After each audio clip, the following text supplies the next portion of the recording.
اسلامی فوج سے دشمنی رکھنے والی فوج بن گئے جو پیچھے سے اس پر ٹوٹ پڑنے کو تھی، اور یہود کا یہ برا عمل ایک دردناک چوٹ اور بڑی تہدید تھی جس کا اثر بڑی جنگجو افواج کے اثر سے کم نہ تھا، اس لیے کہ کسی بھی فوج کے لیے جو دشمن سے مقابلے کی حالت میں ہو،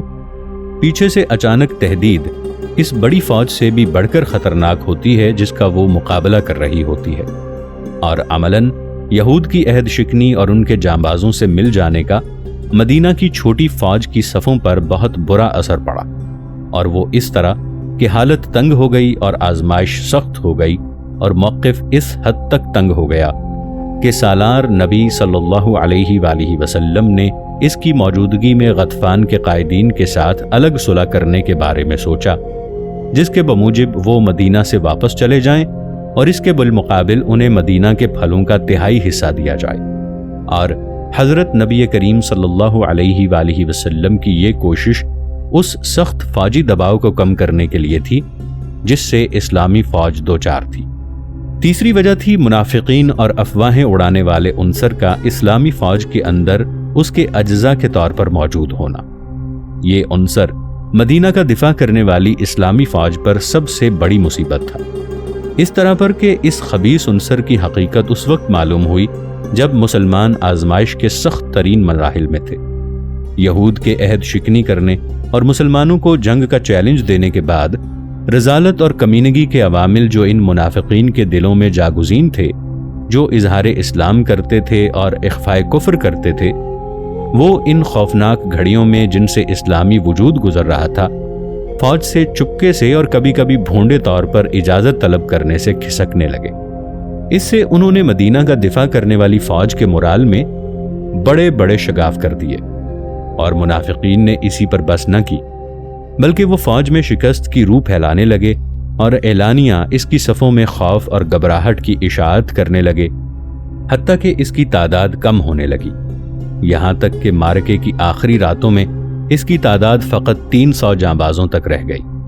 اس بات نے مدینہ کی کمان کی پریشانیوں کو اس قدر بڑھا دیا کہ ان پر اضافے کی گنجائش نہ رہی۔ موسم کی ٹھنڈک اور ہواؤں کی سختی کے ساتھ فقر و احتیاج، ان اہم اور خوفناک امور کے علاوہ جن کا مدینہ کی کمان کو سامنا کرنا پڑا، احزاب کا سال مسلمانوں کے لیے بھوک اور قحط کا سال تھا، اور سخت تکلیف دہ سردی اور چوپائی ہواؤں کا موسم تھا، اور ثقہ مورخین نے بیان کیا ہے کہ مسلمانوں پر ایک 2 دن گزر جاتے اور وہ ان میں کھانا نہ چکھتے، اور حضرت نبی کریم صلی اللہ علیہ وآلہ وسلم بخاری کی روایت کے مطابق بھوک کی شدت سے اپنے پیٹ پر پتھر باندھ لیتے، جبکہ دوسری جانب احزاب کی افواج کے پاس تمام ضروری غذائی مواد موجود تھا، اور اس کے باوجود ان کے پیچھے یہود کھڑے تھے جو مال کے بادشاہ تھے، وہ خوراک میں جو کمی بھی ہوتی اسے پورا کر دیتے۔ اور ہم نے گزشتہ اقساط میں یہ بیان کیا ہے کہ بنی قریظہ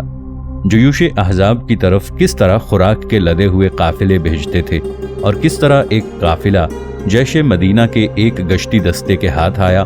اور اس نے اس سے مال برآمد کر لیا، اور وہ 20 اونٹ تھے۔ سو اللہ نے ان کے بوجھوں کے ذریعے مسلمانوں کی تنگی کو کم کر دیا۔ یہ سب اسباب و عوامل پہلے مرحلے میں اور ایسی صورت میں جو جھگڑے کو قبول نہیں کرتی اشارہ کرتے ہیں کہ عنقریب تباہ کن فتح مسلمانوں کے خلاف حلیف ہوگی، اور مدینہ لازماً ان جانباز اور عظیم افواج کے قبضے میں آ جائے گا۔ جس بات نے بنی قریظہ کو دھوکہ دیا اور انہیں اس غداری کے بھیانک جرم پر آمادہ کیا، اور وہ عہد توڑ کر مسلمانوں کے خلاف لڑنے والی فوج کے ساتھ شامل ہو گئے تاکہ وہ فتح کے پھلوں میں اپنا حصہ لیں، جس کے بارے میں انہیں ادنا شک بھی نہ تھا، سوائے ان کے زعیم اسد بن کعب کے کہ وہ احزاب کی حلیف ہوگی۔ احزاب کی ناکامی کے اسباب، پھر وہ کیا اسباب تھے جو اس فتح کی تکمیل میں حائل ہو گئے جس کے مادی اسباب وافر طور پر احزاب کے پاس موجود تھے؟ نیز وہ کیا اسباب تھے جنہوں نے اس متوقع فتح کو بری شکست میں بدل دیا کہ اس بڑے حملے کو ایسی بری ناکامی ہوئی کہ جسے علل اطلاق سب سے بڑی ناکامی خیال کیا جاتا ہے جو اسلام اور اس کے دشمنوں کی حربی تاریخ میں جزیرہ عرب میں یہود اور مشرکین کو ہوئی؟ بڑے اسباب۔ ہم ان بڑے اسباب کی جو اس فتح کی تکمیل میں حائل ہوئے اور اس بری ناکامی تک پہنچایا،